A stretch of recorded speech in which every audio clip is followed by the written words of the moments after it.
Okay, good day or good evening, everybody. My name is Ermias Kabrab. I'm the director of World Food Center, Associate Dean of Global Engagement and Professor of Animal Science at the University of California, Davis.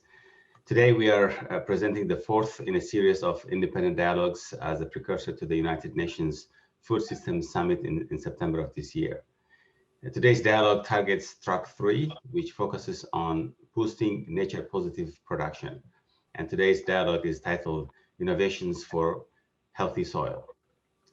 Thank you to our facilitator, panelists, and other invited experts for being with us. And thanks also to those of you watching the recording of this dialogue. The format for today's event is as follows. The facilitator will give an overview of the topic, then introduce the panelists. Each panelist will give a brief presentation. And after the presentation, there will be a moderated dialogue amongst all participants and panelists. We're looking for expert dialogue around 6 areas. First is provide sectoral context for the particular innovations under examination, why these innovations are important, what other themes or innovations in this action track are also important. Second is to encourage discussion of potential gaps in the science and evidence base that warrant continuing research. And third is to encourage discussion of the potential for these innovations to deliver food system solutions, whether they might even be considered game changers.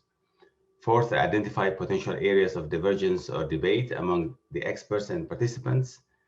Fifth is to memorialize common perspectives and themes. And finally, foster expert consensus on next steps and new directions. Before we begin, there are a few housekeeping items to cover. Invited guests' microphones are muted for now. We will unmute you after the presentations end. And please turn off your video for the first part of the event. And please hold your questions until the discussion period. Use the raised hand feature in your toolbar to be addressed. If you have issues, send a chat to the host and you will get targeted help. The video recording will be available in a few weeks' time on the World Food Center website. Now I'd like to introduce the facilitator of today's dialogue, Jan Hofmans. He is a professor emeritus of Vaduz Zone Hydrology at the University of California, Davis. His research and teaching focused on soil hydrology, irrigation water, and nutrient management and climate change impacts. He has about 200 peer-reviewed publications and is a fellow of the Soil Science Society of America, the American Geophysical Union, and the American Association of the Advancement of Science. He was chair of the Department of Land, Air, and Water Resources and chief editor of Vaduz Zone Journal. And since 2009, he served as associate dean for the College of Agricultural and Environmental Sciences, including international programs. He was the 2014 president of the Soil Science Society of America. He served as interim associate vice provost of global affairs in 2015 and was the interim director of the UC Davis World Food Center in 2016. He retired from the University of California as distinguished professor in 2018. Thank you for agreeing to facilitate the discussion today, and I'll pass it on to you and leave it in your capable hands. So thank you, Ermias, for your introduction and giving me the opportunity to facilitate this panel session in preparation for the 21 UN Food System Summit, which actually is the goal is set to come up with actions to achieve all the sustainable development goals by 2030, which, as the summit frames, is largely dependent on healthier, more sustainable, and equitable food systems. Through global public involvement over the past few years, I believe, thousands of ideas were summarized into 5 action tracks, of which action track of today's discussion identifies the boosting of nature-positive production systems. The goal of this particular track is to optimize environmental resource use in food production, processing, and distribution, thereby reducing biodiversity loss, pollution, water use, soil degradation, and greenhouse gas emissions, with a focus on smallholder farmers and small-scale enterprises along the food value chain. Each of those 5 tracks identifies various objectives, and relevant to the discussion this morning is that objective 3 of our track, which states restoring degraded ecosystems and rehabilitate soil function for sustainable food systems. It also proposes 2 specific solutions that are soil specific, very much soil specific, and these are One, through a soils investment hub to build critical mass of food value chain companies with other key stakeholders to develop investment strategies and finances that lead to the scaling of healthy soil agriculture practices. And the second one, to build a global initiative to address soil health and carbon sequestration by rewarding land managers and farmers who adopt sustainable carbon building land use practices, possibly through carbon trading. For this purpose, our panel was convened to highlight US science-based innovations funded by FAS of the USDA in partnership with other agencies and in collaboration with host countries or scientists. And for this specific panel on healthy soils, the focus is on work done in Pakistan. Myself, before having retired a few years ago, I worked with FAS as director of the international programs, as Ermias introduced me, at UC Davis, including developing climate smart agriculture workshop material and with USAID on capacity building project at the University of Faizabad.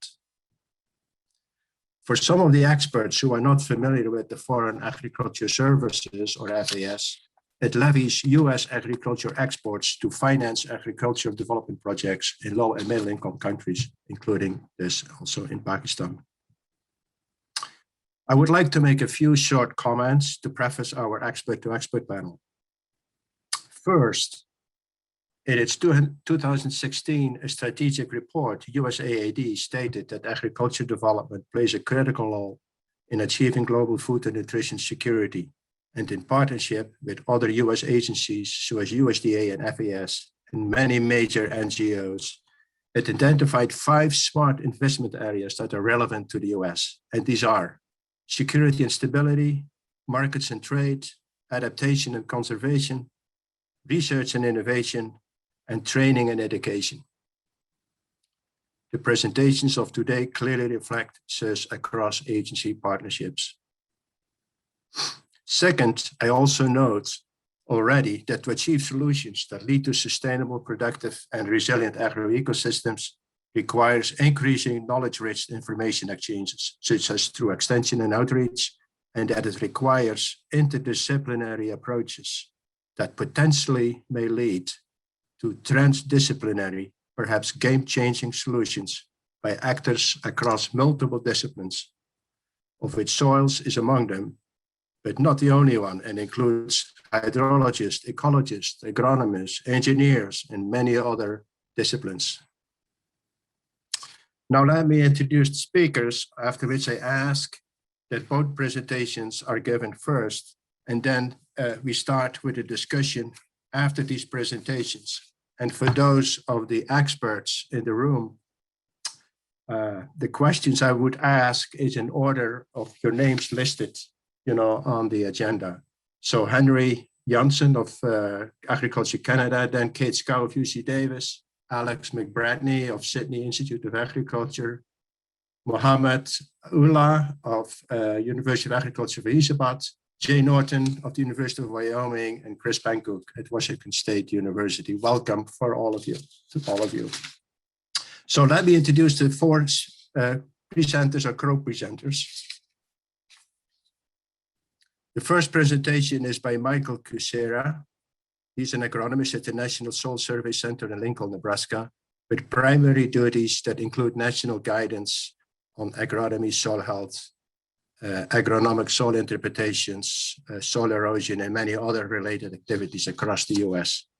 He assisted with the Pakistan Soil Health Fertility, Watershed Rehabilitation, and Soil Atlas project.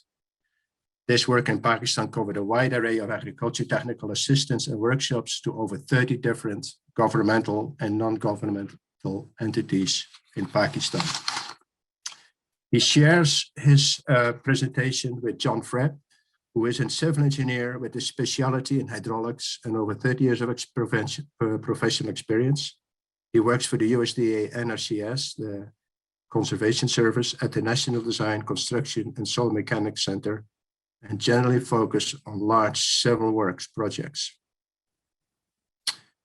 John has served of over 30 assignments in many different countries across the world, including in Afghanistan, Pakistan, Mexico, and many others. And he also served as technical lead for 2 international fellowships programs, Cochrane and Wallow. He's an active member of the Engineers Without Borders, and for the last 15 years, he has led an NGO which has produced, distributed, and implemented irrigation kits for small-scale agriculture. Then the second presentation will be led by Dr. Abdul Majid, who is an agronomist and country manager for the International Center for Agriculture Research in the Dry Areas, also called ICARDA, which is one of the 15 non-profit international research centers. During his professional career, he has worked on many aspects of agriculture research and development, including as national coordinator of the National Agriculture Research Center in Islamabad. He initiated farming system research programs in this country in collaboration with various provincial institutions. He has created public-private partnerships to bring dairy and food security processing companies in Pakistan. At present, he is leading a project on agriculture service providers, of which we will hear a lot more about, on soil fertility and health and water management technologies for adoption by farmers. And finally, his presentation will be includes Dr. Mohammed Aslam, also from ICARDA, who has his PhD in soil microbiology from the University of Missouri in Columbia, Missouri. He has 28 years of research and development experience at the National Agriculture Research Center in Islamabad on soil fertility and health management, and has been much involved in training of young researchers and extensionists. He has 7 years research experience in international and with ICARDA on demonstration and dissemination and diffusion of best soil management practices and technologies, capacity building of agriculture professionals, farmers, and ASPs, and transfer of soil and water management technologies through these ESPs. These are the service providers, of which a lot more will be presented. So with that, let me start the presentations. And Michael, are you ready to share your deck? So I'm going to go ahead and introduce, you already introduced John Fripp. He's going to do the first part of the presentation, and then I'll talk about specifically the soil health portion of that. Go ahead, John. Okay, well, our presentation here is on NRCS's role in supporting a sustainable food supplies in support of this Food Systems Summit. The NRCS is part of our USDA. It stands for the Natural Resources Conservation Service. And I'll be presenting, as you've noted, with Mike Teixeira, who's an agronomist, and I am a civil engineer. Okay, next slide. Okay, the overview that we're doing this hopefully brief presentation, and hopefully I haven't occupied too much time with my internet connectivity issues, but give you a little bit of background about USDA NRCS. I'll talk about specifically some of our technical support in Pakistan with a particular focus on the soil health. And the goal of this, of course, is to an overview to inform that eventual Food Systems Summit meeting dialogue later in the year. Okay, just a background as to the founding of NRCS. The NRCS was founded in response to the Dust Bowl that was a rather notable ecological disaster that we had in the United States. Originally, we were under the Department of Interior with the Soil Erosion Service. Then after a couple of years, we were switched over to the USDA. The Dust Bowl itself came in 3 waves in 1934, 1936, and then in 1939. It was not just an issue with dryness or lack of water, but also a tremendous amount of soil erosion occurred as well. Those two things went together. When you had a loss of soil cover, when you had economic stresses that caused people to overtax the land with it, or they put additional livestock, additional plowing onto it, the soil health suffered rather dramatically with it. All right, the NRCS, we have field offices in largely almost every county in the nation, and our goal is to help provide soil conservation on the ground. We work directly with farmers, directly with ranchers, directly with landowners. We work cooperatively with other federal agencies, with state agencies, with county agencies. We work with our tribal authorities and the like. with it. So every office, every county out there has the ability or has an office there where a local farmer or local landowner can go in and get technical assistance, can get not just direct guidance on how to better treat the land, how to conserve the soil, conserve the water, but also to get planning assistance. Of our technical specialists we have, about 90% of us are technically oriented. We value on putting our boots on the ground, and we range in expertise from agronomists to soil scientists to engineers like myself, and engineering is civil, structural, hydraulic, and the like with it. We have biologists, foresters, soil conservationists, and the like. We still have forms, we still have paperwork we have to do, but we value the fact that we get out from behind our desks and we get mud on our boots and dirt on our hands. We also provide support through FAS to overseas type efforts. And the focus of this, of course, is Pakistan, technical support in Pakistan. We've had the great fortune and high honor to collaborate through ICARTA, through a variety of different agencies within Pakistan itself, and some of them are listed here.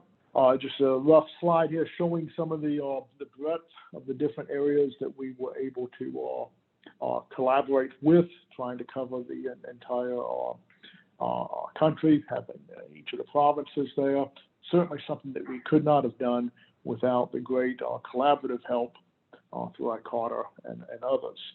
Things that we provide directly are some of the technical work that we do in the United States. We looked for opportunities to share that with our colleagues in Pakistan. For example, here in the upper left photograph, we're talking about some of the solar pumping, some of the idea to do some solar powered irrigation, small scale type work with it, through several of the soil health workshops. And Mike will go through that in a little bit more detail later. And note we're getting in our hands dirty with this. This is not theoretical. This is applied. We've also done a couple of these watershed planning workshops. These are some of the photographs of some of the discussions that we've had there. These are very interactive type projects. And again, it follows largely the 9 steps of planning that we implement as part of our agency's mission to get, conservation on the ground. Some of the additional field days, again, a lot of us, due to some of the, Mike and myself and some of the other folks in NRCS who worked through FAS, we had limited ability to go to different areas, but we certainly value being able to talk with people directly.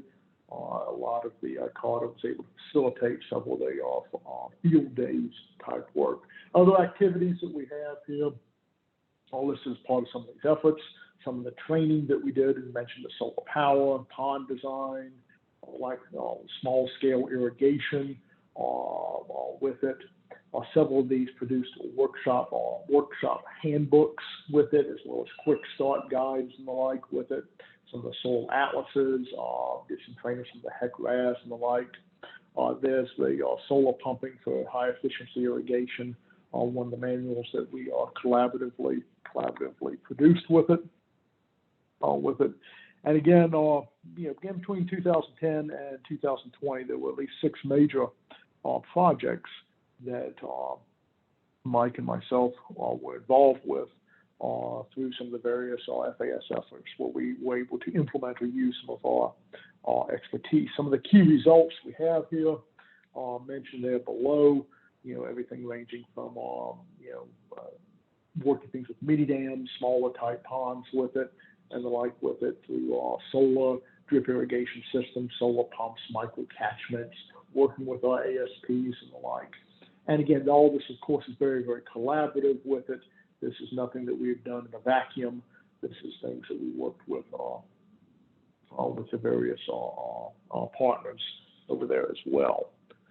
Okay, and with that, I will turn it over to Mike, who will talk about some of the more specifics of moving our soil health forward. Take it away, Thanks so Mike. much. Thanks so much, John. I'm going to start my video here. I'm going to talk about specifically the soil health piece in Pakistan. Originally, it was soil fertility and the 4 R's, and it soon became the soil health management piece. So the 5th R, if you will, which I'll describe a little bit more. Just to give you an idea, agriculture in Pakistan is pretty impressive. It's the 6th most populous country in the world.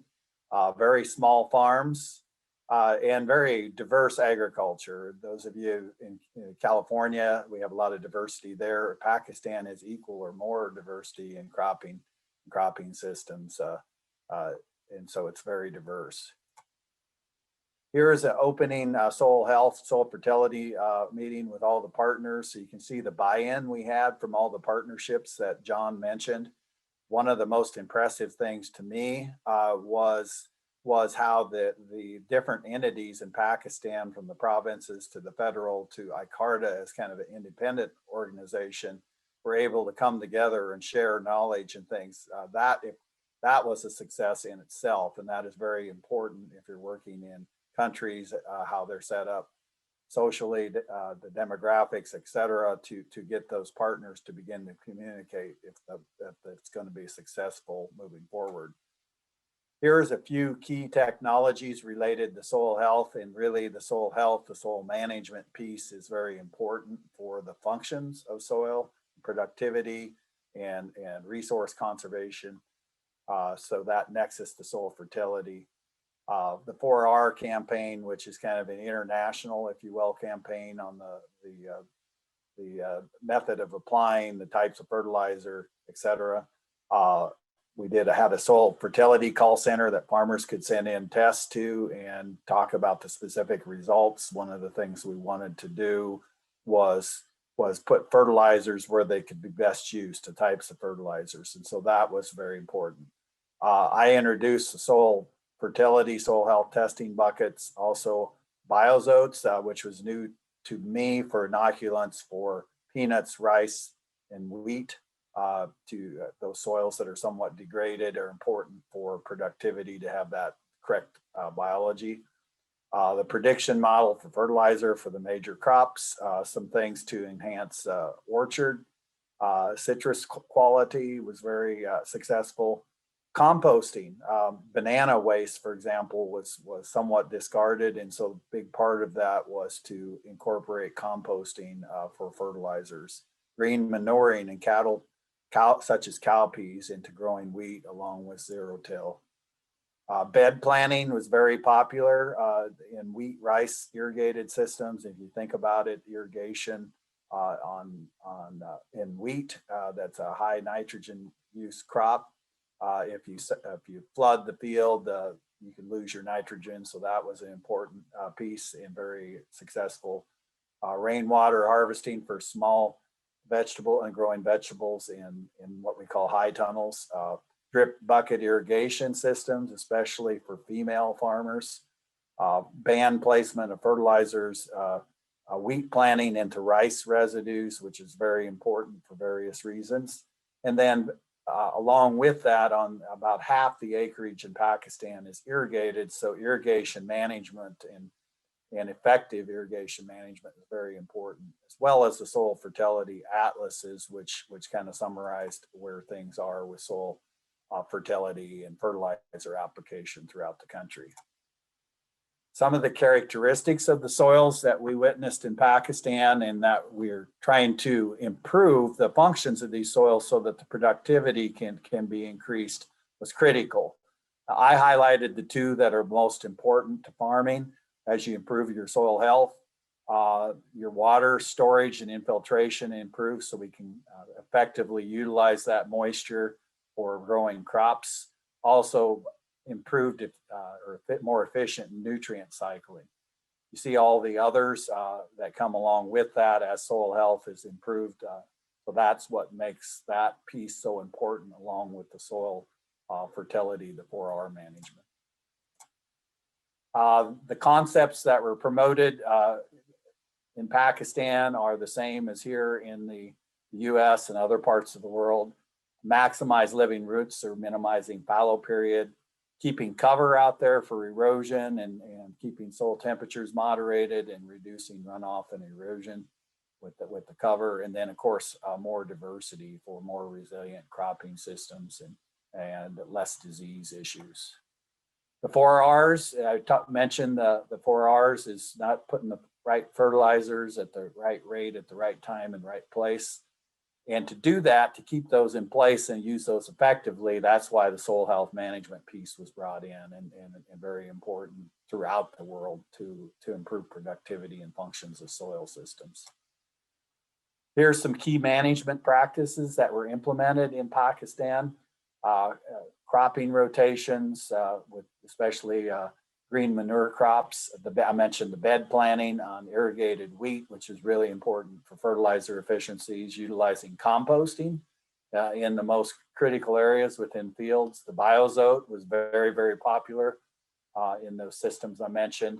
Zero-till, especially in Baluchistan and dry wheat, where moisture conservation is critical. So to maintain productivity or resilience during drought periods, that was important.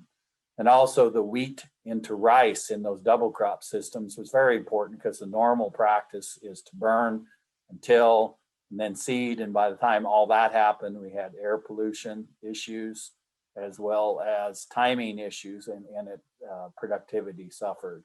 And I mentioned the 4 R's and the irrigation practices. Some workshops, more specifically, I was brought in as agronomist to have my own farm as well. And so I brought some of that practicality. Here you see the kit that I brought the first trip over to Pakistan, and then buckets were provided. And then we did hands-on workshops out in the field to assess fertility and soil health that could be applied to small farms. The second workshop, again, they got the buckets, and then from that, a soil testing kit was developed in Sakon by Sakon with local development. And here you see me in the center with Dr. Gill and the kit that was marketed there in Pakistan and developed from the training that we did. Farmer field days and demonstrations were very important to see. Seeing is believing is kind of the theme throughout all the work we did. Cover crops and zero-till, here you see some examples of that. I'm working with a farmer. We're looking at soil moisture in the zero-till with the cowpea cover crop, which was actually better than the traditional wheat fallow system. Zero-till was very popular. One of the limitations was the equipment, especially in a small farmer. So that's the piece that ASPs could bring to the table. Where medium-sized farmers, for example, could then offer their services to smaller farmers and take the benefits of that. Here you see some of the wheat coming out of the wheat rice system. Here's an example where productivity was greatly enhanced. Here's a zero-till with versus conventional wheat on the right. And so you can see how much further along the crop was using the ability to go in with the zero-till shortly after rice harvest, and so the timing and it was critical to increase productivity. Also, we covered some of the benefits of soil health, and here you can see I just using some soils right from the Agriculture Research Center there in Islamabad. And we're doing an aggregate stability slate test with different systems. The clearer water indicates that the system, the soils were more stable. Crop residue retention was a big one. The normal practice in Pakistan is a picture I took on the left with heavy tillage and burning rice stubble to maintaining that fodder and doing more zero-till systems to keep that land covered and practice the soil health principles. Also, I mentioned irrigation. A big part of it with small farmers was surface drip systems and small sprinkler systems in conjunction with the solar panels with submersible pumps. That was introduced to Pakistan, was very efficient, and that has really taken off across the country with those solar panel systems. Part of that is I gave a presentation on my own farm and my brothers that both farm in Nebraska. We're near the 100th meridian, so we're relatively dry. We're all dry land systems. So Dr. Majid came out, and here you see Dr. Majid with my brother looking at some small equipment that was adapted, as well as looking at my farm, my corn no-tilled into wheat and cover crop. Here you see a milo field as well. And so one of the things was, how can they do some of what we're doing in a somewhat arid setting in South Central Nebraska and bring that to Pakistan? So seeing is believing. Thanks so much. If there's any questions, then well, I guess we'll take them or take them afterwards. Thank you.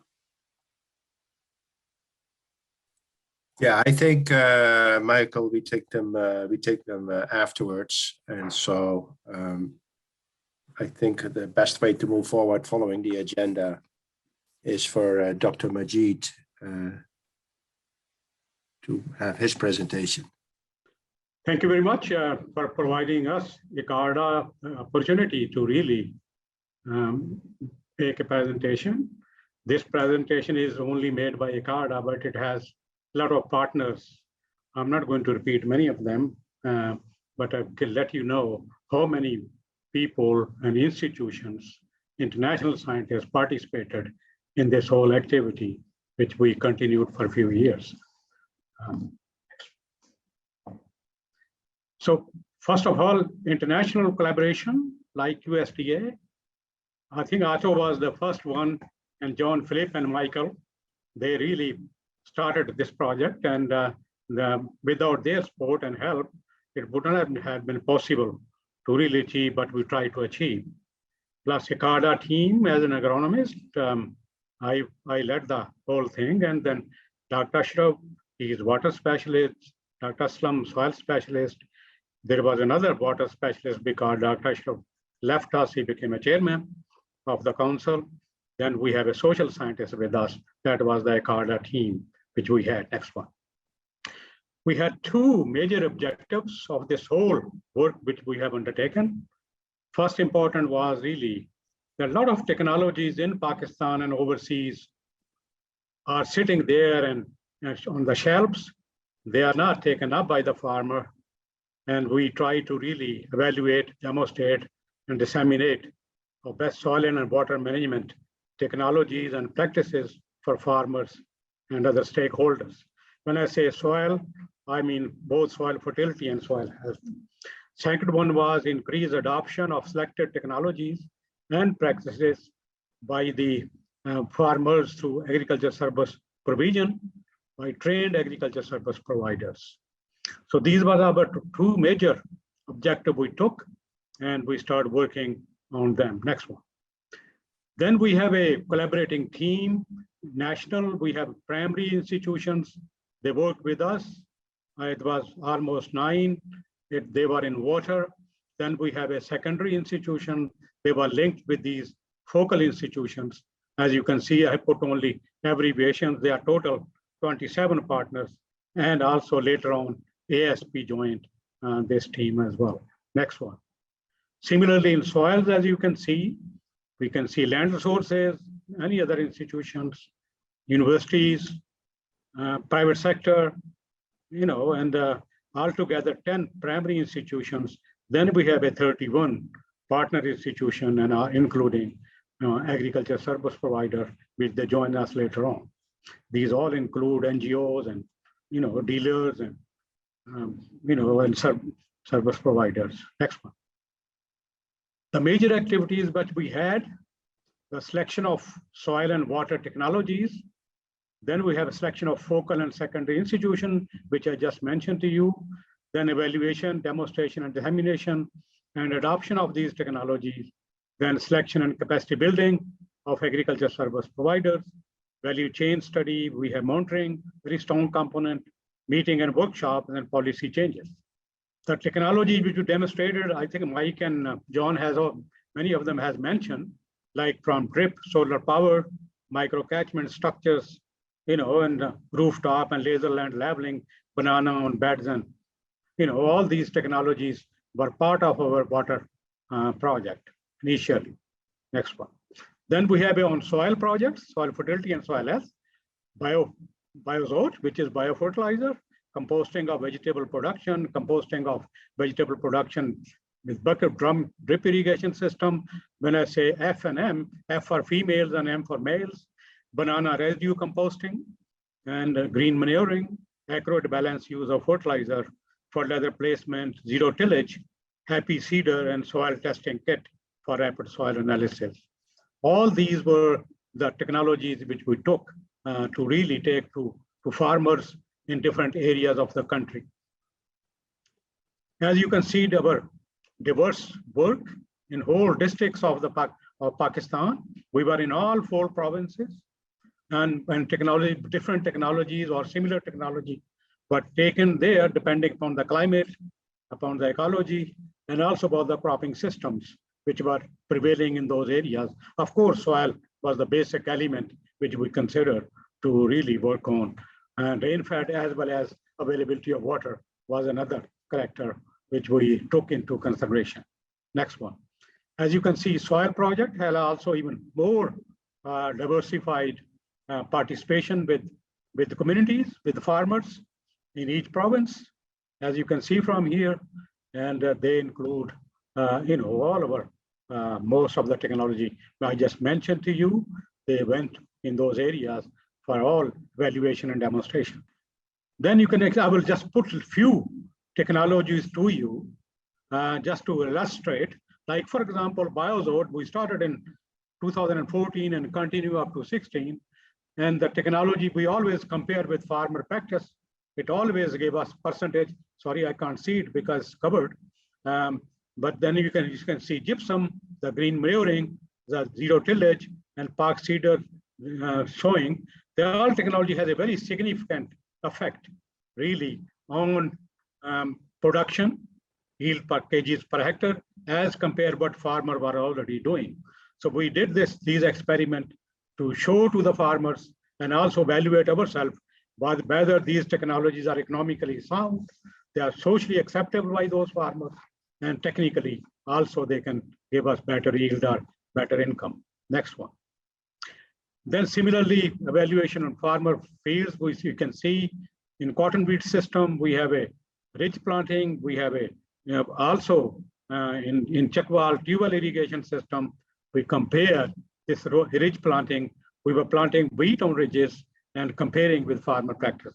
Again, very big differences in terms of water saving and in terms of yield increases because of time saving practices that are practically done in different areas of the country, Punjab, Sindh, and also rain-fed areas. I will share with you the key accomplishment based on these. As you can see, first of all, is the summary, more or less. We had, how did we achieve this? We had farmer field demonstrations, almost 461, depending upon each technology. Farmer field days, we had 212, and there were almost 36,000 farmers participated. In some areas, there were female were there, males were also there. Professional training we did to really show to the professionals, farmer training, so that farmers are convinced, brochure distribution, radio programs, newsletters, and press conferences. Then as a result of this, during this practices, almost 12,000 farmers tend to adopt these technologies. As you can see, some illustration of these farmer field days and some of the women. As you can see, some of the women are really showing their backs, not the front. They are from tribal areas in Khyber Pakhtunkhwa. Can't see their faces, but they were participating in our composting as well as our drip irrigation system. Similarly with other technologies, as you can see. When we were doing all this, we very quickly realized that a lot of technologies were being generated, but our extension system, technology transfer system, the mechanism which we have in the country, were not giving 100% result. The prevailing system was generally done is technology generation is done by institutions, agriculture extension, dealers, and industry take those technologies to the farmers. In our new system, which we developed, is included agriculture service providers, that we try to institutionalize them, we develop their capacities, and we develop linkages. So these were, were the key central point really to take these technologies, which I just narrated to you, further to the farmer community. As you can see, we had a very strong criteria for ASP selection, because we learned very quickly, if you don't select people properly, you will fail. And in all 4 provinces, we selected as a pilot 73 ASPs, trained them not only technically, but also we gave them entrepreneurial training as well, because they were going to come and go in the farmers and convince the farmers, discuss with them, and try to really help those farmers to take those technologies to the farmers. Of course, if they would take those technology, farmer will adopt them, farmer will pay them. We were not paying them anything.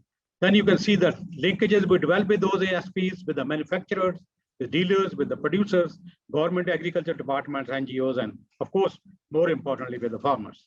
And I will give you a few examples of technologies. Can't give because limitation of time.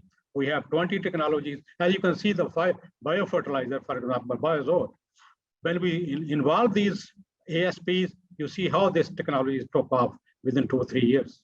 Similarly, on acres, number of acres increased very rapidly because those ASPs were living in the same village, in the same areas. They were showing that demonstration to them and then providing them the services. As a result, we have more than 3,000 farmers within 2 years and more than almost 600 acres of land, which was really covered by this practice. Similarly, you see on ridges, as you can see, they look like beds, but simply making ridges in irrigated areas. Similar trend you can see, 1,100 farmers and more than 3,000 acres within 2 or 3 years. I can show you adoption of accumulated adoption with solar system or a drip irrigation system. As you can see, people used to say, oh, farmer will not adopt without subsidy. We didn't provide any subsidy to farmers. And we trained those ASPs, the ASP generated their own job and convinced those farmers through demonstrations, and they really almost covered 900 farmers within this specified period. And overall, as you can see, the numbers, the drip irrigation system covered almost 180, and in Balochistan and Punjab, and similarly, laser land labeling, almost 400, it is showing 241, bed planting, Biozote, more than 500, and so on and so forth. Gypsum, 203, and banana residue chopping, 3, because we introduce a machine which can chop the banana. We have to manufacture it again in Pakistan because imported machine didn't work properly. So as overall, we covered about 2,568 farmers and 23,000 acres of land in all 4 provinces. Because this was a research and pilot project for technology transfer. And depending on all this, we just developed a model which can be used. It's taking momentum here, right from the beginning, from evaluation, involving ASPs up to adoption. So this model is being distributed to the Agriculture Extension Department, other stakeholders, and it's taking momentum now. Then ASP performance, we did also evaluation. As you can see, the number of farmers they cover from October to December only. This is a 3 months or 6 months period. As you can see, the variation also occur in number of farmers and the area which they cover depending upon the technology. Some of the technology went very quickly, and some of the technology are a bit slow and taking time. So these are all include, like banana is new technology, but we see laser land labeling has taken off, right? In zero tillage has taken off. Similarly, other soil testing kit is a bit slow, but taking off, and so on and so forth. And we have done income generation of service provision. As you can see, the income, the number of ASPs who really earned, they started from less than 15,000 and varied up to 300,000, depending upon the technology. So a lot of farmers adopted those technologies and paid to these agriculture service providers in the return of providing technologies to them. Then capacity building, as Mike and John has mentioned, without their support and with the support of ICARDA and also institutions, we couldn't have done it. 4 days gender mainstreaming, we did it. NARC, ICARDA, and provincial institution. ICARDA scientists came from our headquarters, they provided this training. Then 1 day video making workshop we did with the help of staff involved here. Then 2 days soil health analysis workshop. Then Mike was here and he was very helpful. He spent many days here talking to those professionals and also NGOs and other people who were really in business. 3 days youth development workshop, again by USDA and USAID, and we had in here. Then 3 days workshop monitoring evaluation, we did through USAID and USDA. Training on drip irrigation and solar training by John. Water quality testing was also done by John. This technology has taken a lot of momentum, but farmers have no access to the really cheaper water quality testing kits in Pakistan because we can't import because they have become very expensive. Then USDA missions, when days were good here, they were able to visit us in different places of the country. And Pakistani scientists also visit overseas for 10 weeks. Many scientists went there, 4 months capacity building training, particularly for women in Michigan State University, and 11 days exposure visit to Egypt, particularly developing their technologies on water management and soil health and fertility. Then policy changes we brought within this period. National Agriculture and Food Security Policy identifies the capacity building of youth as agriculture service providers. They were not as part of the game before. Now they include them in their policy that they should be treated like any other for subsidy giving or whatever, training programs in the country. Punjab government entrusted solar power irrigation systems, 200 on mini dams, and also 20,000 acres. They stayed away and took this technology because they visited one of our sites, their director general, and really did it. Punjab government included in their production technology, ridge maker and bed planter in their own technology. Now they are giving even to the farmers. Punjab government included ASPs for providing subsidies for equipment and machinery wherever. Before that, it was not possible. Sindh government also included production technology on ridge makers for wheat, but they are also gradually coming up into adopting these technology and making policy changes. These were all on what our next one. On soils, again, national policy, again, included capacity, building capacity of youth as agriculture service providers. Biozone production plant was established by the government at NARC from their own expenses, and government give them the approval. Now its marketing is done by a private sector. So it's really, this year they sold almost 20,000 packets for the farmers, almost 20,000 acres. Application of micronutrient has also become part of the recommendation by the Punjab government. Zero tillage drill, happy seeders, and park seeder included in the subsidy package, again by the government. Promotion of fertilizer prediction model has been adopted by University of Agriculture programs. Now it's already going on and helping the ASPs and farmers to really adopt this fertilizer prediction model and improve their production. Thank you. Dr. Aslam, you'd like to add anything? If you like, you can share. No, I think Dr. Majid has covered most of the things, but I would just like to mention that some of our technologies were really to improve soil health particularly. And those farmers who use those technologies, their soil health was improved. And as a result, water retention was improved and the yield of the crops was also improved. Yes, thanks, Dr. Majid, as well as Michael and others for the presentations. Clear examples of both applied research as well as knowledge sharing in different ways. I was struck if I may ask first a clarification by the ASPs, quite honestly, I was not familiar with them. And maybe some of the others that are listening as well. And although there was some explanation of that, I'm kind of wondering what they exactly are. Are they cooperatives, consulting firms? How are they built? Is it only part of this project, or are they widely applied and formed across Pakistan or other countries? How are they financed? So a lot of questions actually that I have just on ASPs, just to clarify for all the others as well. So could somebody, maybe Abdul, could you explain yes, that? I will answer that. These are not cooperatives. These are the people who are living, particularly many of them are youth. They have no jobs or they have a partial employment.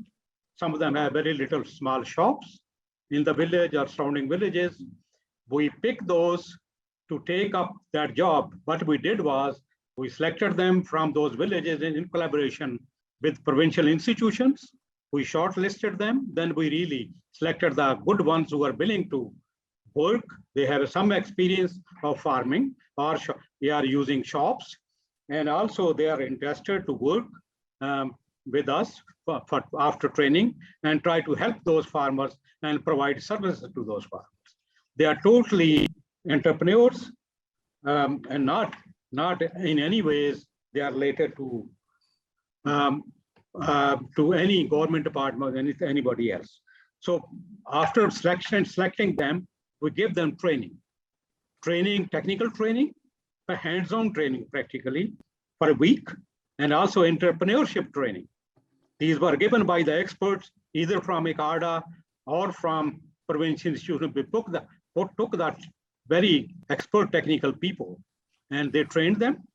Then we asked them to really go and purchase relevant machinery. We didn't pay anything. I think one or two occasions where it was very expensive, we would pay them only 30% or 40%. Otherwise, they bought their own equipment and start demonstrating those technologies, participating those technologies, where farmers were evaluating those technologies. And those ASPs were there when demonstration was conducted. So they saw those demonstrations from there. Those ASPs also start doing their own demonstrations and also start using at their own small farms if they have the farm. Then they start giving services in the first year, maybe 1 acre, half an acre to one farmer and others. So gradually they built their capacity and there are linkages were developed. Then, government start taking interest in them. Then we link them very strongly with research institutions, new knowledge, any mistakes they make. We meet quarterly with them, help them in quarterly meetings, review their success, review their failures, and they become really independent afterwards. So now they are working independently. We did a survey to about 3 months ago. So they were only useful small farmers. We don't discriminate big farmers because, big farmer has access to everything in this country. Small farmer don't have. They can't buy their own machinery. They have to rely on big farmers in the past. Now these people are helping them, providing services to them. It's employment for youth, it's a money for them, and also farmer can increase their income and yield. So I hope I answered all your comments, questions. I think you did largely. So is it unique to your project, or is it internationally? Is it? No, it was not very much. I mean, ASP were used for government people, but we don't use for government. They are not paid. We use this because I'm a very strong believer. If we need a sustainable development in this country, we have to have people in the community who can provide service. But we have some hints. That's what we learned. In some of the activities, those ASPs were giving them those services already. Like, for example, threshing of wheat was done by service providers. So from there, we picked this agenda. But nothing was in the, and some shopkeeper was selling fertilizer. We give them bioload, they start selling bioload. And we link them with, a gypsum, for example, it was sitting on the shelves for the last 10 years. Nobody was using it. It was produced about 200 kilometers from this area. Then we linked those service providers with those producers. And these ASPs got in touch with those farmers. They got their demands. They got the money from them in advance. Then they brought on trucks and distributed straight to the farmers. That's the way whole thing works. Yeah, and since they are charging for their service, so they are, making a living out of this business. So that will make the system a sustainable one. Right. That's a very good example. I appreciate the clarification, and there might be other questions related to it by the others. So what I would like to do next is for each of the experts that are attending is to also, do they have questions, clarification in terms of what they learned? And also would ask each of them to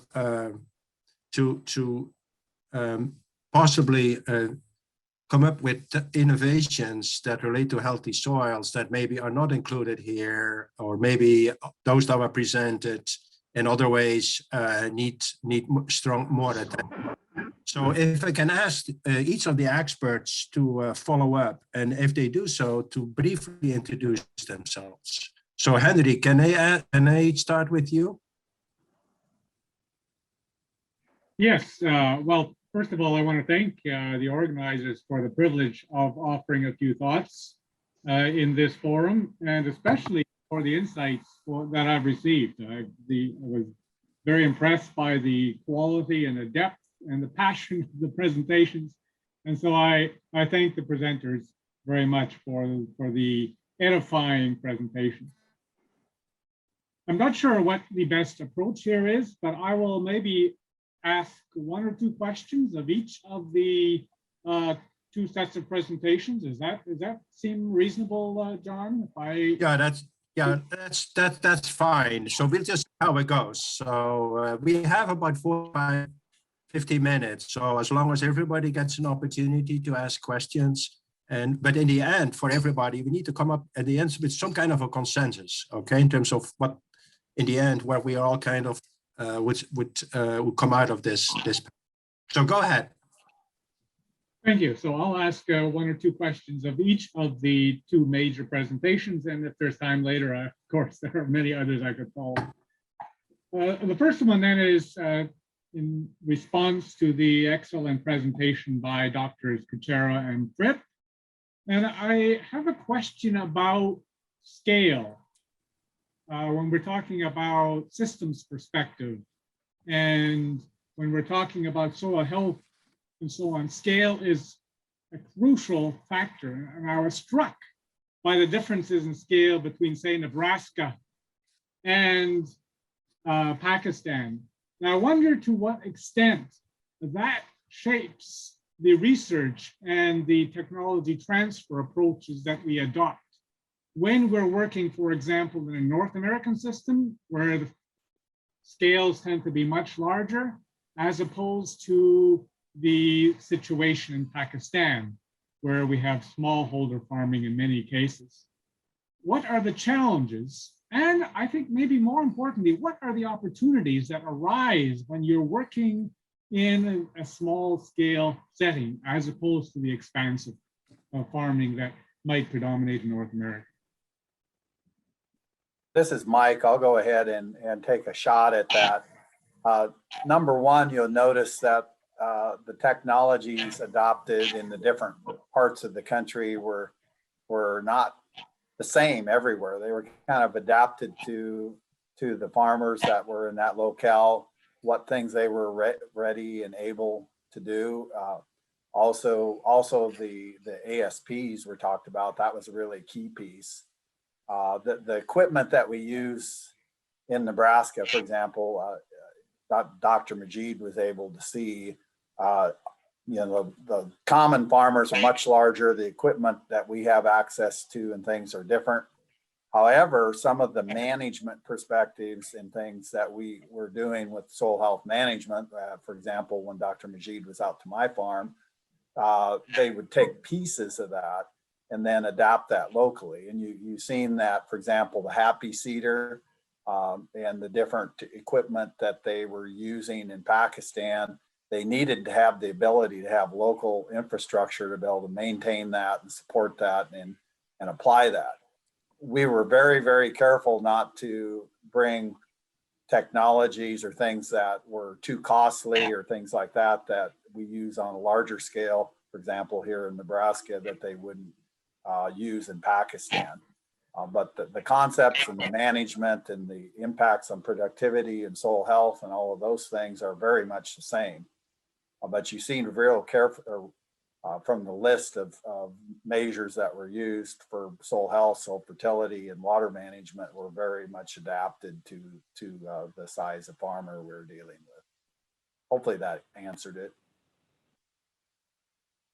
Yes, thank you very much for that clarification. Another question is in regard to soil health. And we could probably spend a lot of time discussing each of us means by soil health, but we'll set that aside for another occasion. The question that I have is to try to grapple with the question of time and changing soil health. And this might be an opportunity that might merit some further thinking about the long-term perspectives. For example, we might ask, how do we know if soil health is improving or not? And presumably that demands some kind of sequential or successive of soil health indices for periods of not only seasons, but years and decades. A question that might become especially important with changing climates and so on. So I guess the question is there some opportunity or some thought, has some thought been given to long-term monitoring of soil health in fixed locations so that we and the local farmers know, in fact, is soil health improving? Is it holding steady? Is it perhaps declining? So maybe I'll address that question, first of all, to Drs. Kuchera and Fripp, and then maybe I'll come back later and ask that also of the other presenters as well. Okay, I'll take a shot at it. I actually gave a workshop on soil, two workshops on soil health assessment. We also did in-field soil fertility assessment. And what we did is presented topics in very similar to, if you've seen the national soil health assessment that NRCS has within the US. We took that to Pakistan and we did hands-on measurements of infiltration rates. We did soil aggregate stability in-field testing. We looked at soil profiles as far as compaction layers, very simple things. If there also we used electroconductivity meter to see whether there were salinity issues as well as nutrient cycling issues within a field. And then the power of that is they were able to compare soils from different parts of the farm that we were looking at and real quickly see which soils had better soil properties. And again, you really need to assess similar soils and then see what kind of impact that the management that was being employed on that had on those physical, chemical, and biological properties. But we did that in a very practical sense. It's something that they could see very quickly and compare and contrast from one farm to another. As far as the ability to then do monitoring and that, we didn't get into that very much. I'd ask Dr. Majid to address that, but again, we kind of set them up so that they could look at what soil health assessment measures that were presented to them could then be used in that country and could be applied by either the farmers or ASPs to kind of see if they had the desired results or not. Thank you, Michael. So Abdul, could you just briefly follow up on it? We haven't really done the soil health per se for long-term or whatever is improvement, but we did measure where we had in few examples, like for example, where we had a residue retention versus residue burning. We did study the water use as well as soil fertility and microbiology and all those things. But within 2-3 years, you don't get very many changes. It needs longer term, really study and sometime those ASPs who were delivering services, excuse me, they were not working with one farmer, only they were at different levels who were studying this. So Dr. Sam, you can add. Okay. Well, as Dr. Majid said, primarily this project was a very short-term project, and to have studies on soil health, it takes at least 6-7 years to make a significant change. So we did not focus particularly on that much, but our focus was mainly on water management to improve, water retention and also yield increases. But we did some studies, short-term studies in rice wheat area where we had residue retention. So in residue retention, in 1 or 2 years, we cannot find any significant change in soil health parameters. But at least one parameter, that is the soil microbial biomass, was significantly increased where we had residue retention. And similarly, the water holding capacity of soil, holding capacity of water retention was increased a little bit. But we did not do long-term studies in this project. Thank you. Thank you very much. May I add one small thing, if you allow me? Okay, go ahead briefly. Yeah. Many of these technologies were already evaluated by institutions in different parts of the country. Yeah. They did a lot of studies on excuse me, I'm having a cough now. Yeah. They did a lot of studies on these. They have the information, technical information with them at the university and many other institutions. Yeah, and our main focus was towards the adoption of these technologies by the farmers. Thank you very much. So this is the essence of the question, of course, is clear. I mean, Henry, I think the question is a very good question, but it's the answer is very difficult. And as many of these projects are relatively short-term projects. And in the end, it's not necessarily about soil health. It's part of the whole picture in terms of how can we have more productive, sustainable, productive, resilient agro-ecosystems. And so soil health is a factor of that. And we know in concept that what many of the practices like the ones that you presented do that, but it provides a mechanism to be more sustainable, and to measure that in short-term quantities is very difficult to do. So I would like to go next to Kate. Dr. Kate Scouse, she was or is still the director of the Sustainability Institute and does a lot of long-term experiments. So Kate, could you also comment on what was presented and as well as on the discussion that we are having right now? Yeah, and thank you. I really enjoyed hearing the talks of Dr. Majid and Kusera and Fripp, and very impressive program there. In soils that I suspect are a bit like California's soils, dealing with more arid climates, which create really different kinds of soil health challenges than in the Midwest. Yeah, and I had a couple of other questions, but just jumping on this point that we're discussing right now is, I'm curious, a couple of questions. One is, how do you evaluate the impact of soil health improvements on the whole system? Because I can see the yield is there, and that was in your tables, and you got these nice yield increases. But how do you evaluate climate smart agriculture? What are your indicators that you can measure to show that you are there? And obviously that has to do with how the system responds to, you know, the extremes that we get in climate, and how does soil health integrate into that?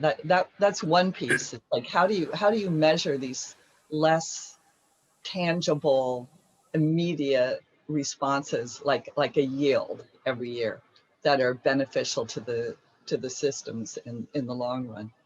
And I think the other piece is, other question is, how do the farmers think about soil health? I mean, are they really excited about the improvements in soil health? Or the whole question of how does soil health feed into the larger system again, and what farmers are valuing? Obviously they care about yield, but how are they experiencing changes in some of these soil properties? So kind of an open-ended question, and I guess I just open it up to any of you who want to respond.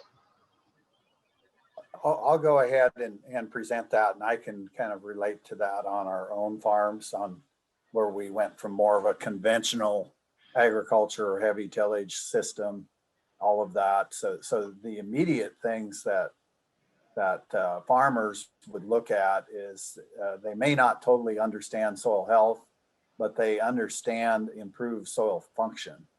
And the big two that I've focused on, and in Pakistan, I think that applied was improved water cycling and improved nutrient cycling.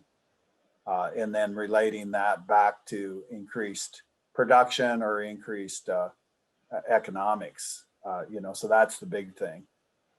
Really what the big thing is, we had to adapt the soil health measures that farmers in a small area or small holding farmers are able to implement. And so a lot of times it was baby steps.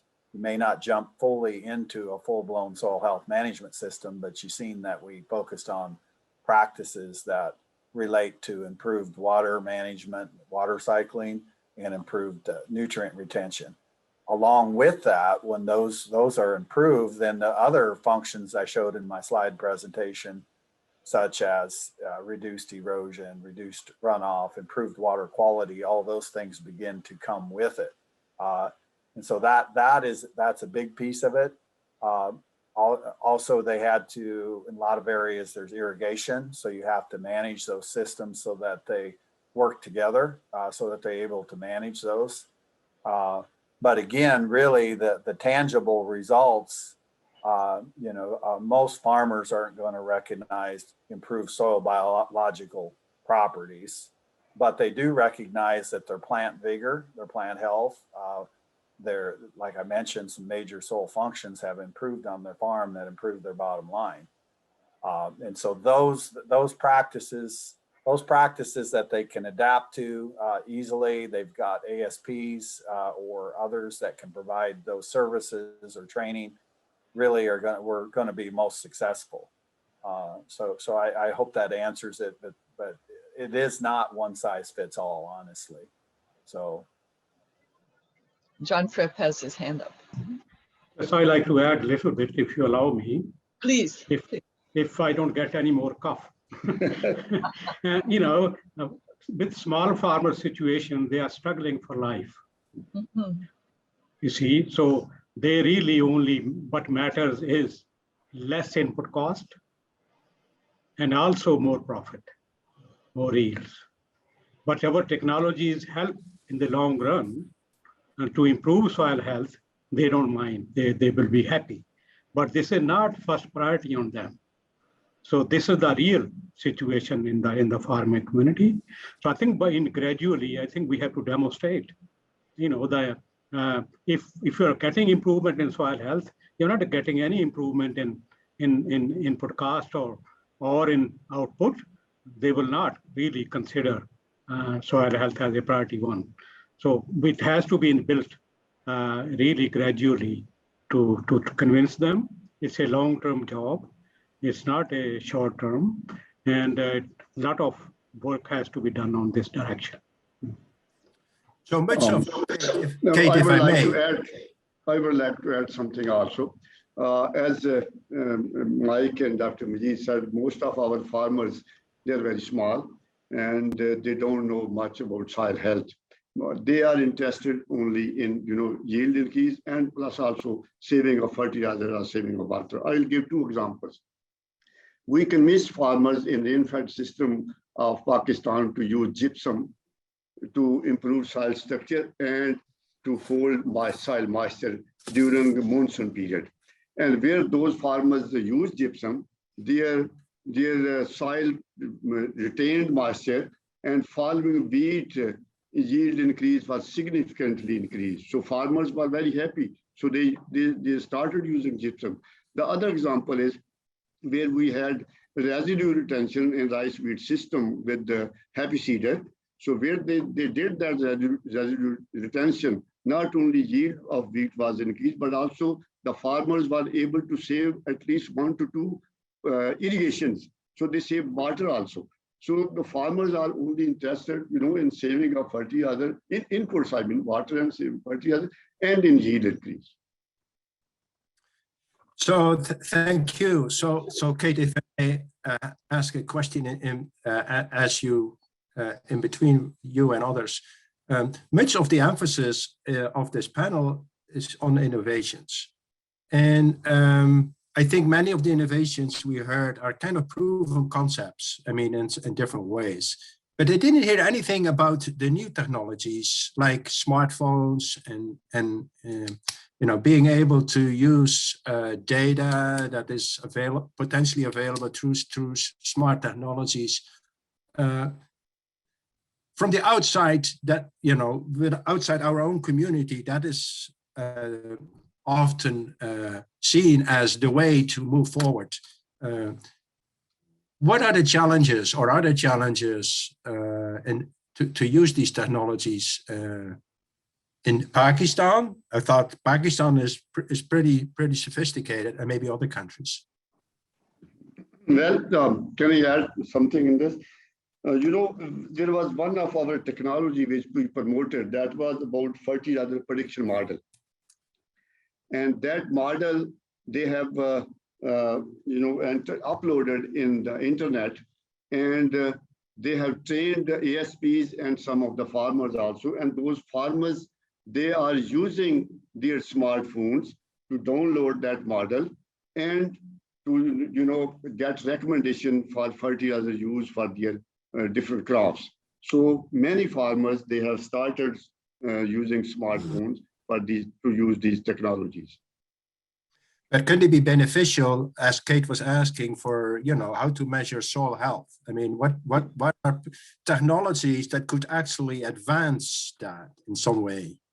Yeah, well, that model says when farmers have soil organic matter, just 2 parameters: soil organic matter and available phosphorus. When they have these 2 parameters of their soil, they can add these 2 parameters in the fertilizer prediction model, add the name of the crop and add the districts, and then they can get different fertilizer doses for different yield targets of different crops by using those smartphones and fertilizer prediction model.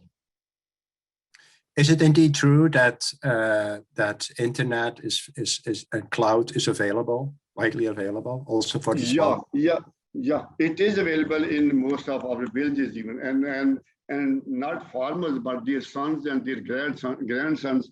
They are very expert in using those smartphones, and they help their fathers and grandfathers to do this analysis. Mm-hmm. Pakistan is the country who has, if not food, but at least everybody has cell phones. Yeah. Each family has at least 1 or 2 or 3 cell phones everywhere. Mm-hmm. And smartphones. And smartphones are really spreading. Kate, is the same true in Sub-Saharan Africa?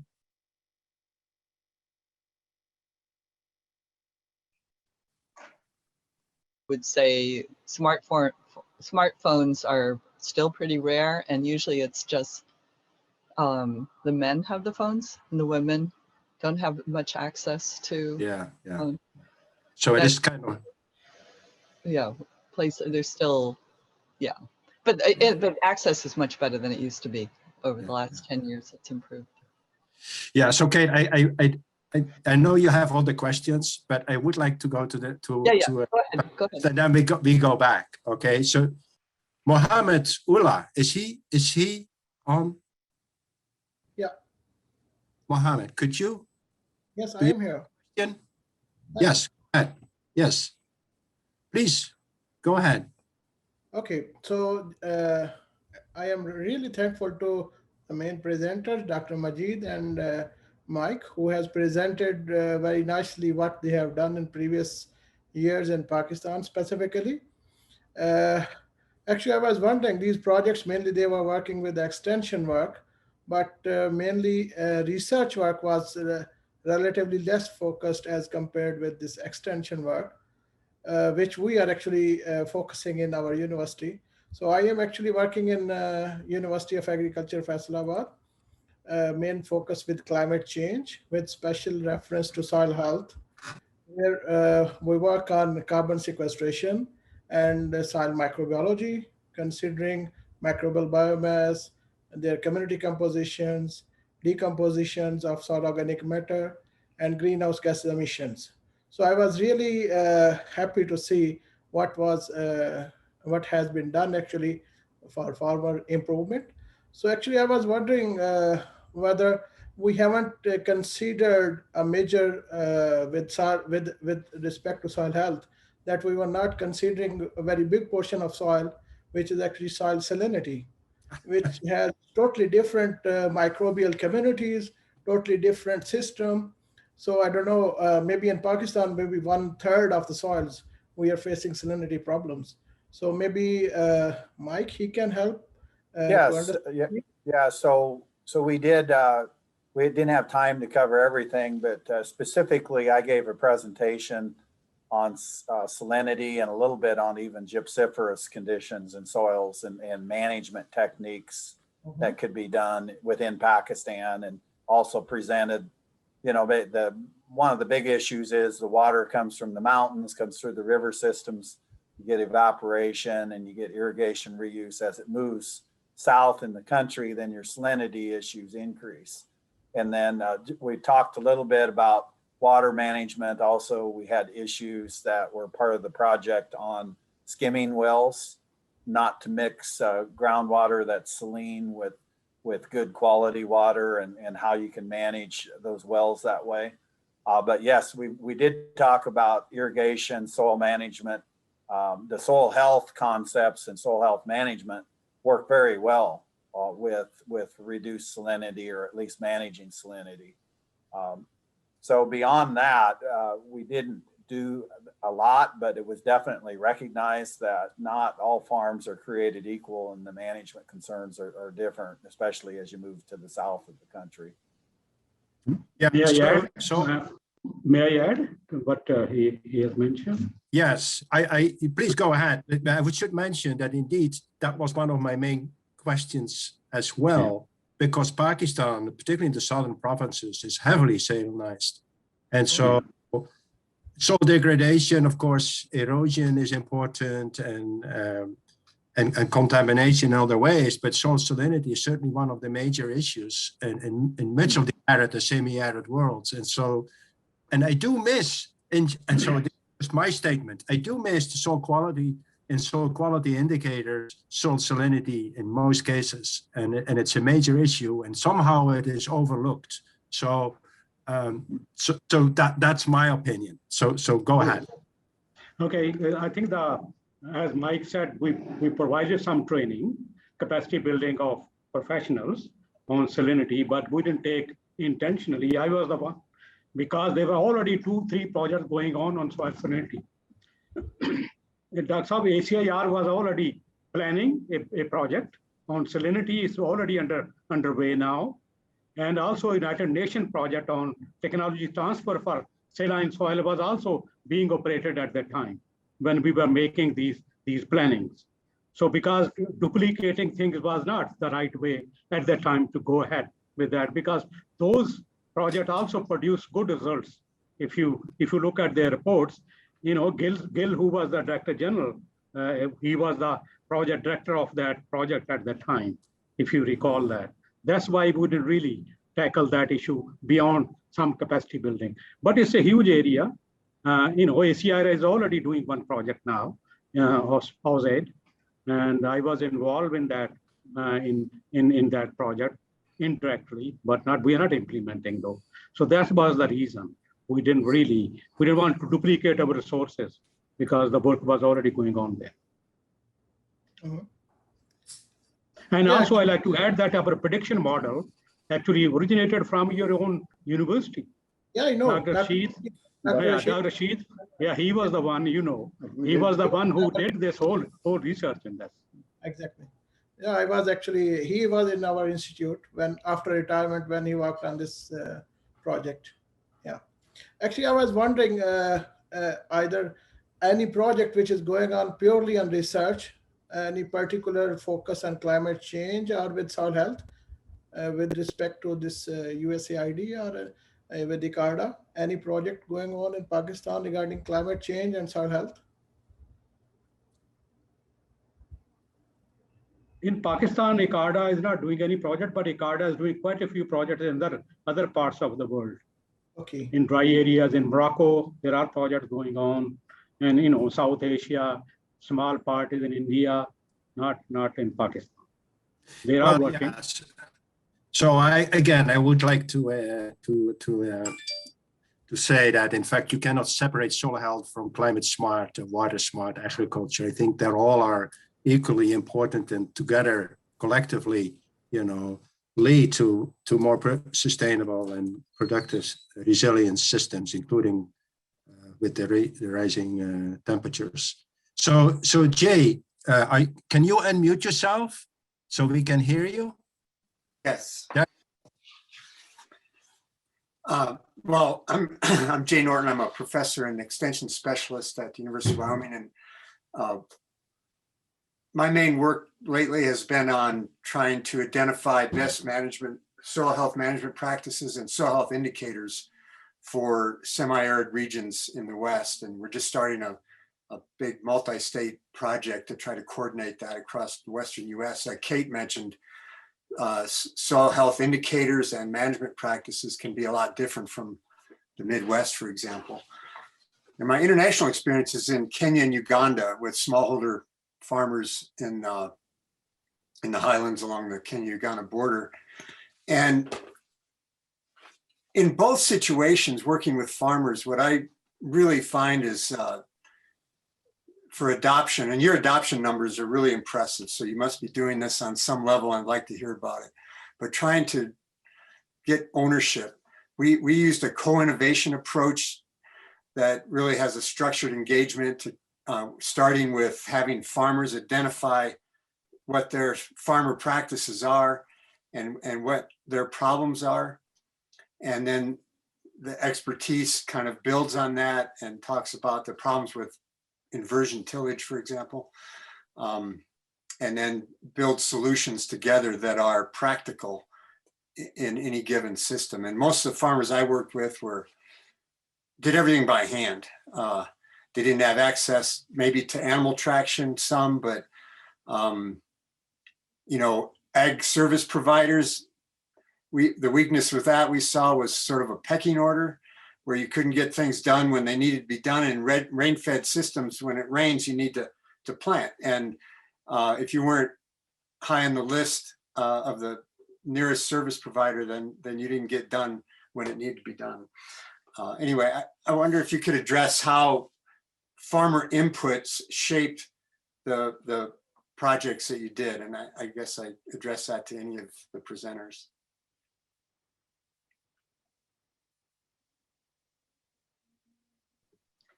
Mike, would you like to say something, or you want me to say? I think this one's more with you guys. So again, really the locally led, and that you notice within each province we had different things we focused on, and so that was really key that we adjusted it to the cropping systems that were local. But I'm going to let you address. Yeah, I think I can answer that question. That we were working in 4 provinces of Pakistan. All technologies were not taken everywhere. They were very much based on the climate. They were based on the cropping systems we are following, and also the situation in each social situation in each part of the country. Of course, water as well as soil were the basic which we were working on then. When in Pakistan, cropping systems are mainly dictated by soil types in many ways. Like rice beet systems are always on, most of them were on heavy soils. And Dr. Saab will also agree with me. And now because of high cost of rice, people are moving towards other areas, but otherwise these areas were on heavy soils, and some of them were even slight saline soils where these were done. And gypsum is for rain-fed areas, you see, and it has nothing to do with other areas. It has a potential in Balochistan for the future, but because of our funding situation, because of our capacity, we didn't take every technology everywhere. So we try to prioritize those technologies and took them. And we felt that those, and that zero tillage technology, for example, was already taking off in Punjab, but nothing was done in Balochistan. We took that technology in Balochistan. Now I know very clear example. One of the ASPs has bought only one machine.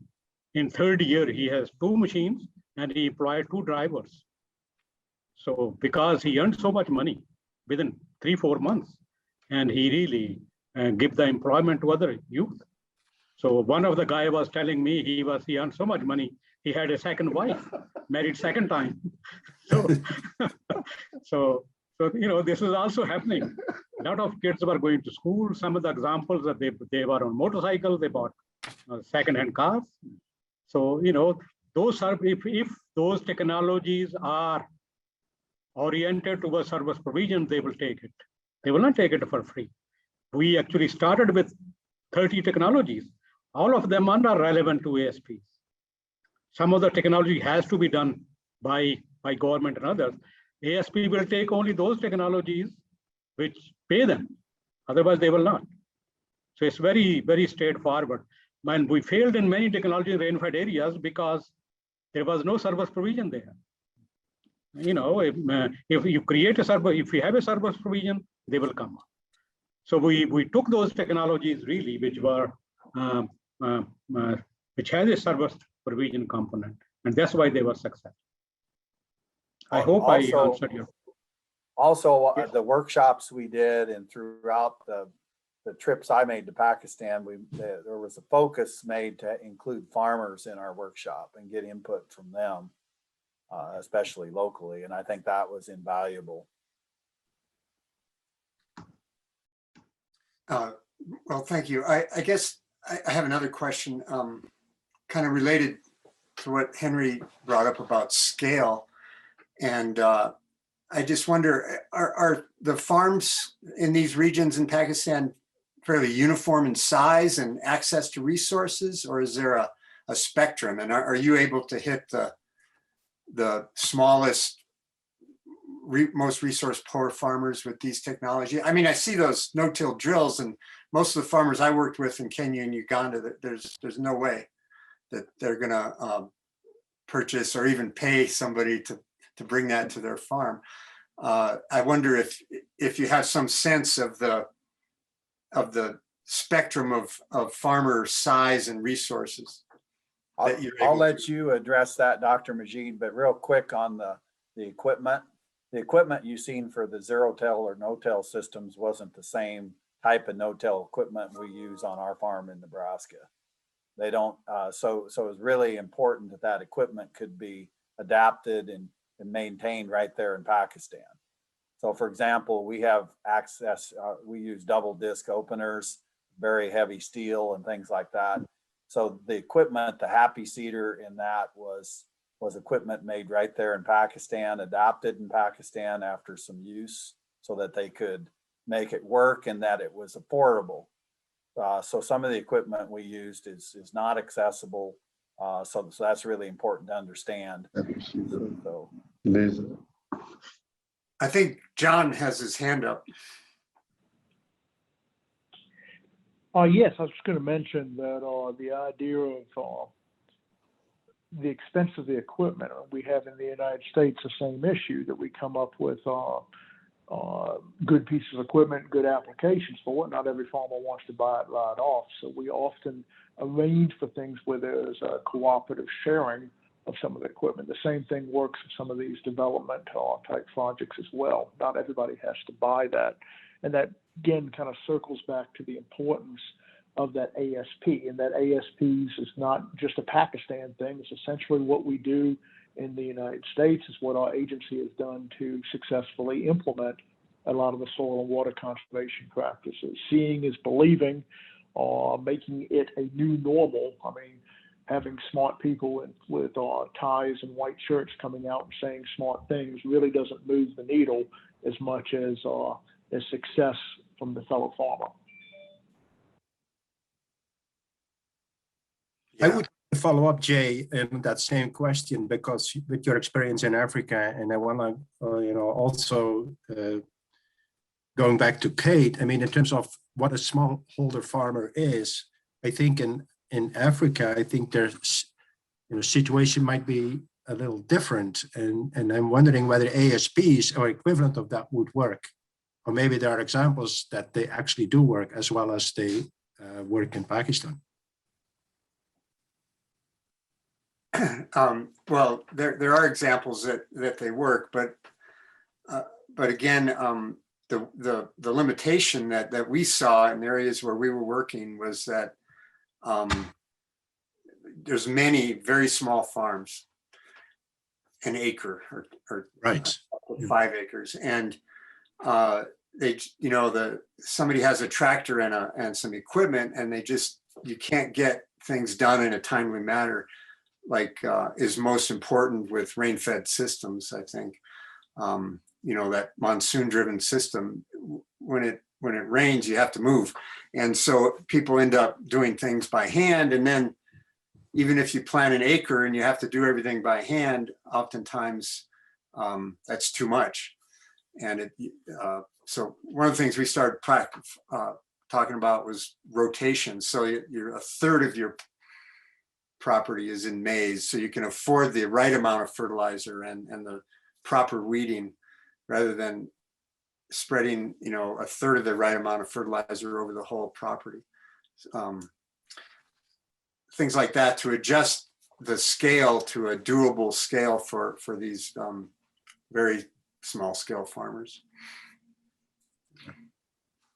And in our project in Uganda on irrigation and gender, this is in eastern Uganda, there was a little bit of this evolution of kind of ASPs at some of the sites where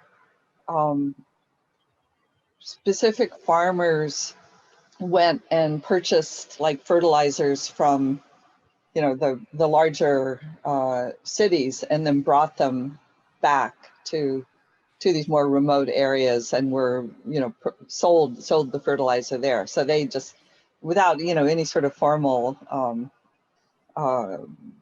training or trying to initiate that, this was something that came with bringing very small scale irrigation techniques to these different sites. It created the need then for fertilizer, right? It cascades, right? As soon as something becomes less limiting, then you have greater needs for other things. Like as soon as water becomes less limiting, then you need the fertilizer and pesticides. So that sort of informally happens. So that capacity there, I think is there. And the question is, does it need, is it helpful to capture it and,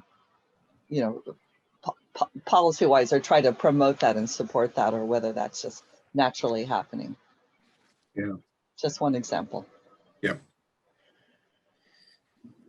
I'm just looking at the time, and we are, I would like to go back a little bit to what the objective of the panel is. And so we heard a few times about the projects are actually quite short duration. And so to then evaluate impact or see, what are the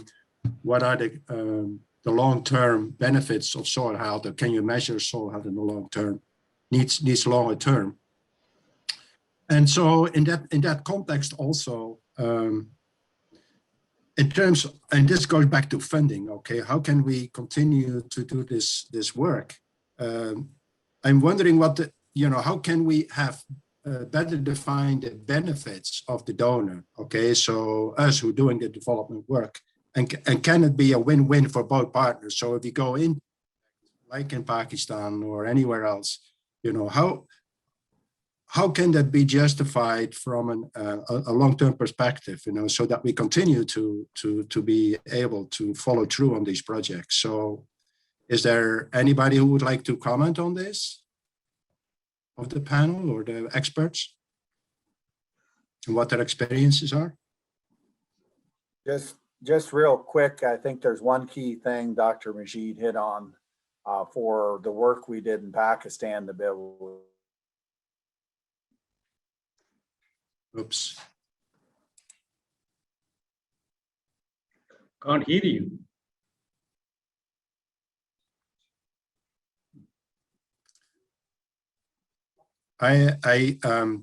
Is it my problem that I don't hear anything, or? No, I can hear, we can hear you, we can't hear Mike.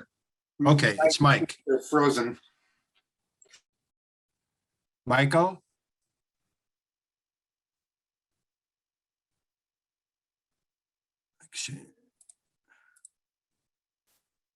He's out.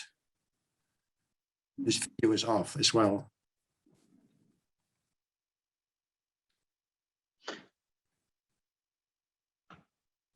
John, can you? I didn't really heard much of what he was going to say. Could you follow up on it, John? John gone too, it looks like.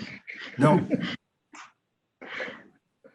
Okay, go ahead, Abdul. It seems like you're ready to talk. I just like to say something on this, particularly on the issue of funding, long-term funding. You see, even our governments, they fund many programs. They are interested in short-term outputs. They want yesterday. They give the money and want the output before. So this way, long-term projects are not really very much encouraged by local money. Doesn't matter what you convince them for. They are interested to reduce imports. They are interested to boost exports, but they don't want to put money into. Similarly, I have been working 20 years with ICARDA. Even this project, it was initially for 3 years, then again extended for 2 years. We were not sure beyond 3 years, what are we going to do? Then for the last 3 years, we have been really working on 6 monthly basis. So, this kind of situation, had we known that this project will continue for 10 years, we could have done very different job. So it's uncertainty from donors' point of view to provide funding. I think to convince them the importance of these programs, like a lot of area in Pakistan has gone on salinized. Erosion is there. Why? In the long term, because we didn't really study very clearly the long-term effect of water mismanagement, and also the moisture conservation and soil conservation. We never study long-term. So, so these are some of the factors which really are impeding the progress long-term. I do understand, the problem. So the question is, how can we address it in other ways? So what's the win-win? Okay, so if myself in the university, and I see a huge win, okay, is to be able for our students to work in different places and learn and apply their research and gain experiences, to help them, and even researchers, of course, in their career. And many of the issues like soil health is not a Pakistan issue or anywhere. It's a global issue. So yes, there's an enormous opportunity, I think, to make the case. And that's what I'm wondering about. How can we make that case that in fact funding may not be such a limitation. So how, and that brings me to the question, and that's for everybody on the panel and the experts, in terms of how can we elevate the issue of soil health, despite that we have a difficulty quantifying it, okay, but I think most of us understand the concept of soil health. They understand that it is important, that it is relevant in the context of sustainable food systems, but it's not necessarily one of the priorities outside soils community, soil and water community. My question is how, by way of, this, for example, this particular food system summit, how can we elevate the issue of soil health and its relevance and push it forward, because it is a long-term issue. I mean, soil health is not that we all agree on. So it needs consistent, continuous discussion and research in order to make progress. I think Henry and John had their hand up. So. Okay, help me with that, because now I see it. Yeah. Okay. Henry, go ahead. Oh, Michael too. Okay, now I see it. Just a couple comments in terms of elevating the crucial aspect of soil health. One approach might be to take advantage of people who are experts in narratives, in narration. As scientists, we're quite good at telling our stories with data, but data do not always convince people outside our field. So maybe we need to take advantage of those who are better narrators. Another point related that I might offer is that long-term analyses and long-term perspectives do not need always to be as expensive as we project them to be. For example, I suspect there may be opportunity simply to take soil samples and archive them. So if we take samples now and either air dry them and store them, or maybe as opportunities allow, freeze them, 10 years later, we can go back to the same site, carefully documented, and have opportunity then for measuring changes over a decadal time period. The important thing is to reach into the future, imagine the world as it will be then, and take some initial relatively rudimentary preparations, of which soil sampling and soil archiving might be one step forward.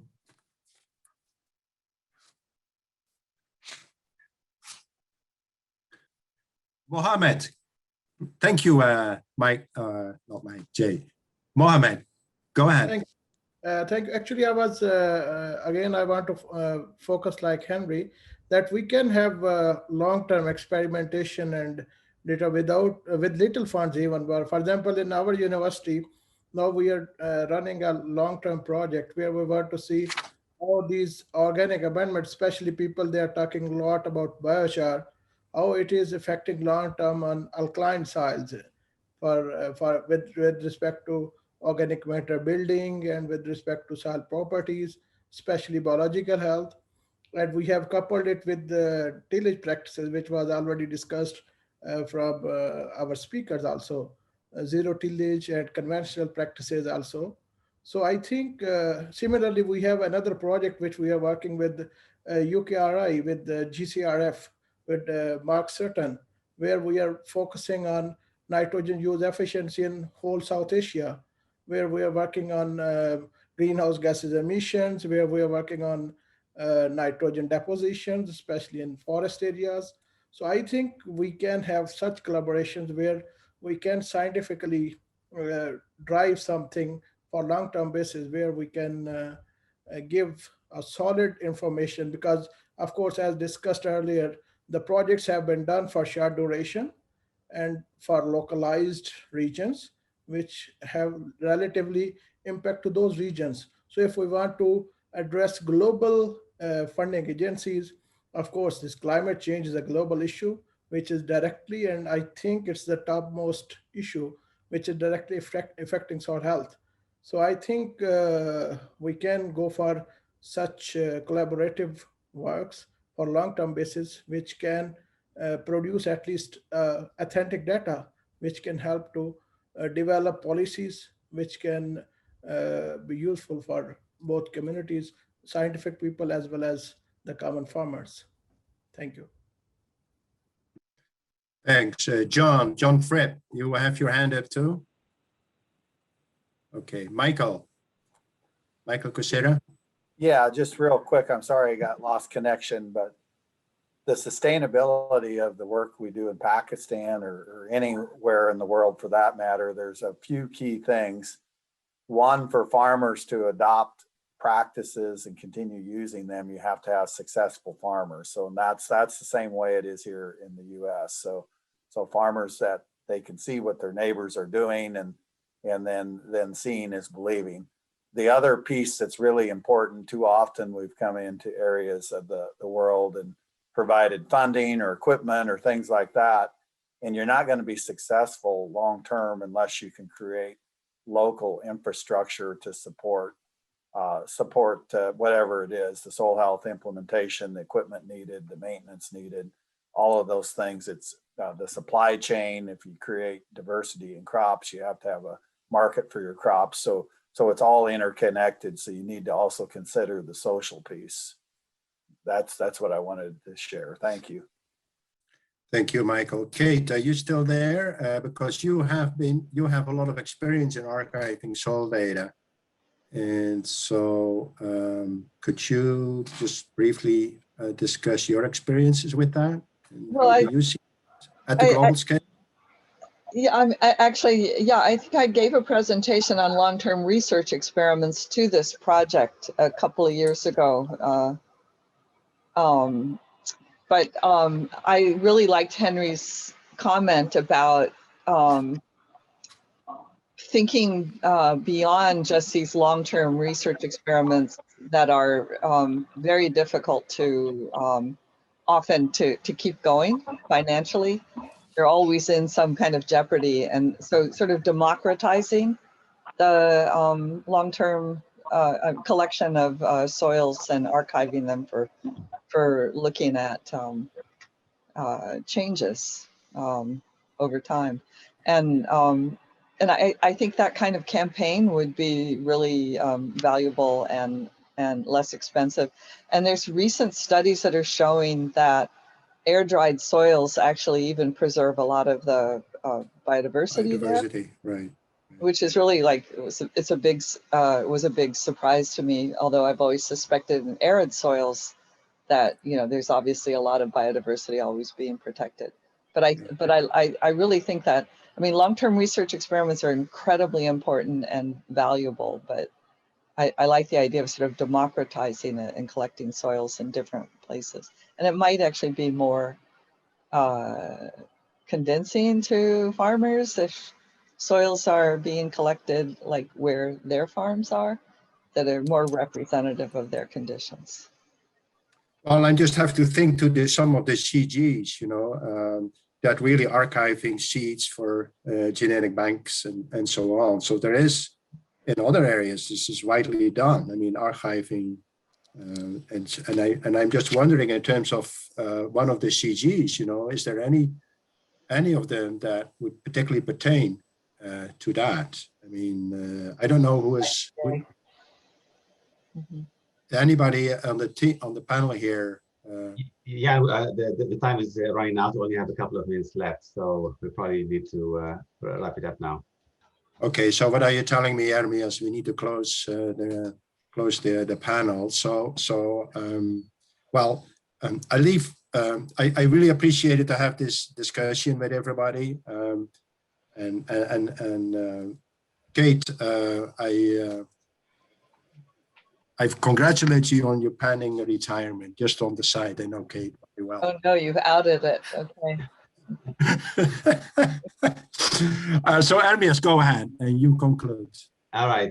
Thank you very much for everybody for joining us today. The discussion will actually be summarized and submitted to the Food Systems Summit in the next couple of weeks. And in the next few days, we will be sending you a draft of this report for you to review. And hopefully we'll get this back in 1 week's time so that we can include it in the final draft. And the recording of today's dialogue will be available in a few weeks on USDA's World Food Center website.